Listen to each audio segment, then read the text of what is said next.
আসসালামু আলাইকুম ভিউয়ার্স, আজকে আমি আপনাদের সাথে শেয়ার করব হালিমের রেসিপি। হালিমের প্যাকেটের গায়ে সব লেখা থাকে, তারপরও আমি কিভাবে রান্না করি তাই আজকে আপনাদের সাথে শেয়ার।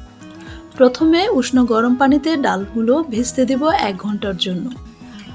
এবার নিয়ে নেব গরুর গোশত।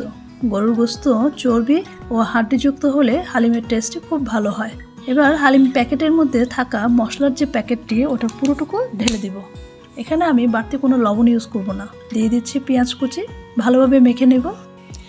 এবার একটি প্যানে পরিমাণ মতো তেল দিয়ে তাতে গোশতটুকু দিয়ে দিব। গোশত ভালোভাবে কষিয়ে নেব। কষানো হয়ে গেলে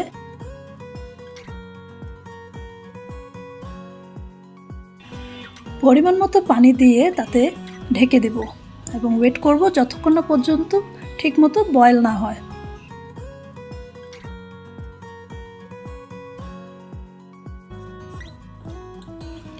অন্যদিকে একটি ফ্রাই প্যানে পরিমাণ মতো তেল দিয়ে তাতে 2টি পেঁয়াজ কুচি দিয়ে দিব। পেঁয়াজ কুচি হালকা ব্রাউন করে ভেজে নেব যতক্ষণ ভালো না একটি অ্যারোমা বের না হয়। এবার দিয়ে দিচ্ছি 1 টেবিল চামচ আদা বাটা, 1 টেবিল চামচ রসুন বাটা, 1 টেবিল চামচ শুকনো মরিচের গুঁড়ো। এবার অল্প পানি দিয়ে কষিয়ে নিব।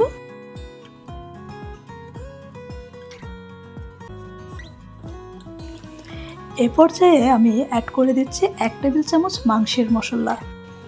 আবারও ভালো করে কষিয়ে নেব এবং তাতে অল্প পরিমাণে পানি অ্যাড করে দেব।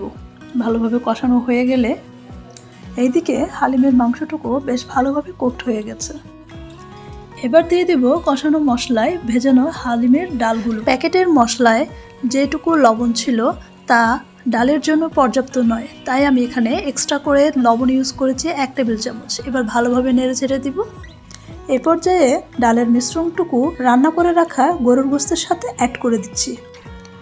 পরিমাণ মতো পানি অলরেডি এখানে বিদ্যমান, যার কারণে আমি আর কোনো পানি অ্যাড করব না। এবার ঢেকে দিব এবং মাঝে মধ্যে নেড়ে চেড়ে দিব যেন তলায় ডাল জমে না যায়। একটু পরপর এই কাজটি আমাদের করা লাগবে।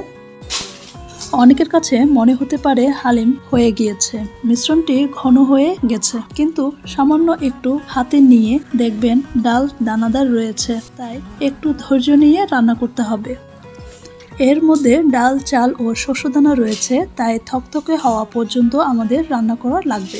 আমি আবারও বলছি, যদি হালিমের একদম পারফেক্ট টেস্ট ও টেক্সচার চান তাহলে অবশ্যই আপনাকে ধৈর্য নিয়ে রান্না করতে হবে। এবার গরম গরম পরিবেশনের পালা। হালিমকে আরও টেস্টি করার জন্য আমি এখানে ইউজ করেছি ধনিয়া পাতা কুচি, শসা কুচি, আদা কুচি, যা কিনা আপনাদেরকে ডালকে হজমে সাহায্য করবে। আরও ইউজ করব কাঁচামরিচ, আপনারা যে যেরকম ঝাল খেতে পছন্দ করেন।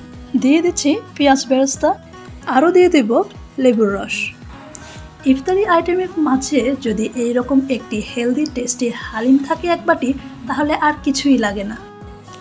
আশা করি আমার এই হালিমের রেসিপি আপনাদের ভালো লাগবে। সবাই আমার জন্য দোয়া করবেন। আল্লাহ হাফেজ।